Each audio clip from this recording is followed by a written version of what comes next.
In primetime news this evening, water quality issues at Dunn's River Falls. NEPA warns against wildlife trafficking. And later, Transport Minister defends Portland school bus system.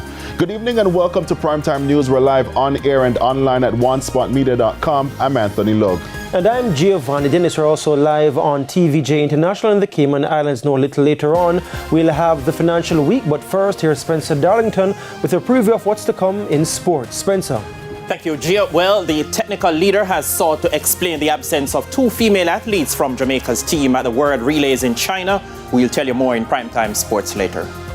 Looking forward to hear about that. There's also sports commentary for E-Prime and weather in this newscast. But before the break, the feedback question. And this evening we are asking, what are your reactions or expectations rather of the Jamaica team participating in the World Relays?